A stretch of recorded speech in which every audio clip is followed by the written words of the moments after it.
So welcome to this introductory podcast in the series on qualitative methods. So as we'll see in this series, qualitative methods are crucial to help gain insight and understanding into the ways in which different groups give meaning to the world around them. It's vital for students to gain a rigorous insight into the theoretical but also practical issues surrounding qualitative methods so that they can practice them effectively. Qualitative methods are also changing. Innovations in visual and oral methods, mobile methodologies and film production, alongside conventional interviews, focus groups and secondary analyses, require students to be responsive to the changing means through which we can understand the world. These rapid innovations raise new issues surrounding plagiarism and ethics, which are often confusing for many practitioners. This set of podcasts will deal directly with these issues. And in this first podcast, we will introduce how we might go about choosing the right methods for our research project. How do we make good decisions about what type of method we should use in our research project? What is the range of methods we might choose from? So this podcast explains how we go about choosing methods and how we go about defending our choice to critical others. Researchers in the social sciences have access to a wide range of research methods at our disposal. They span from the quantitative through to the qualitative, and this breadth of choice, whilst initially appealing, must be handled with care. For choosing inappropriate research methods ill-suited to the context of our project will have an impact on the validity and reliability of the data collected. Essentially, the choice of research methods affects the veracity of our findings. So picking preferred methods and then fitting the research questions around these is definitely not good practice. It's clear that techniques must be selected to meet identifiable research needs. So although it might be tempting just to choose an easy-to-do method, choosing methods is more than simply about picking the easiest. Rather, it's an issue of choosing the most appropriate method to access the insights and knowledges we require. So what is the knowledge you require? It depends on the questions you want to ask. So what sort of questions do we want to ask? What are we interested in finding out? What elements of the social world about the extraordinary relationships between people and place out there are we curious about? So what sort of questions could we ask for our research project? We could ask questions that focus on finding out the frequencies and facts related to social phenomena. For example, we might ask, how many people live in an area? What proportion of that population are men and how many are women? How old is that population? How much money do they earn? What gods do they worship? What languages do they speak? How do they live, in mortgaged accommodation or do they rent their houses? How do they travel? Where do they travel to? Where do they work? How are they employed? What employment sectors are growing or declining? Who do they vote for? What are their attitudes to Europe? Do they want to be part of the Eurozone, yes or no? This first set of questions helps us to find out about the frequencies and facts of the social world. However, we could also ask different types of questions, trying to find out about different aspects of the world in which we live. For example, we could ask, what makes people happy? What nationality means to a certain group of people? How do you feel to be British, Irish or Welsh?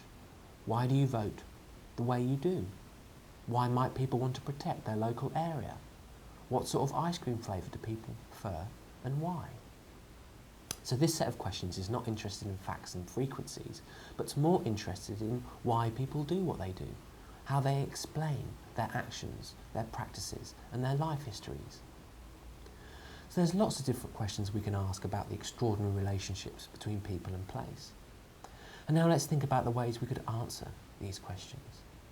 Each set of questions we've introduced ask for a different type of answer. Some might require us to answer with numbers or choose from a preordained, limited set of options. We could answer with single words, with short sentences. We may even need to use long explanations. We could use diaries, pictures, or perhaps even film. The key issue then is to ask the right question, to get the right information that we need, to choose the correct sort of methods to get the right to ask the right sort of data, to get the right sort of answers. So the first set of questions we introduced was interested in the frequencies and facts of social life. These are often asked using methods that are quantitative in nature. Perhaps the most popular and well-known quantitative method is the survey. Most of us will have been asked to fill in a survey at some stage of our lives, either in person, through a cold calling on the telephone, or by an intercept issue in the street or shopping centre. Surveys may be used to gain insight into customer service satisfaction, but also about related social demographics through the census, for example. In a survey, the interviewer asks all respondents the same series of pre-established questions. There's generally little room for variation, with each question asked in exactly the same way, and respondents have to answer within a limited set of response categories. This structure is useful as it permits comparability between responses from the sample group and perhaps with other sample groups in other spaces. Then, as with most quantitative data methods, the results are aggregated, patterns might be analysed, and causes and effects discovered. In this way, surveys can be used on a large scale to generate a general representativeness for a wider population. The survey method therefore gives us general facts and frequencies. It helps us to look for patterns in the social world and allows us to describe the general situation with regard to a particular phenomenon. Surveys then are particularly good for generating knowledge about general conditions. However, they are a bit less useful for giving specific explanations in individual circumstances. Perhaps therefore we can think of surveys giving the bird's eye view, a view from a satellite, a broad brush understanding of the world, the view from afar. But perhaps we need more detailed understandings, and we can perhaps explore those at a later date. However, this quantitative method, although it gives us the bird's eye view, is not so appropriate for answering the second set of questions we introduced earlier. That set, if you remember, was interested in the meanings and interpretations that individuals have about the world. Here's an example to demonstrate what I mean, and this is taken from the work of Jill Valentine. So Jill Valentine uses the example of a survey about chocolate consumption to show how the survey doesn't always allow individuals to give accurate and personal information about their own particular circumstances. The survey she filled in asked the following questions. Question 1. How many items of chocolate do you eat each week? Ring and answer. Question 2. Where do you buy most of your chocolate? In the supermarket, in a newsagent, in a vending machine, or other? Question 3. How much chocolate do you eat relative to other forms of confectionery? Using the scale below, identify the response which best reflects your opinion. So Valentine uses the example of chocolate consumption to illustrate some of the limitations of a survey approach for the sort of knowledge she was interested in.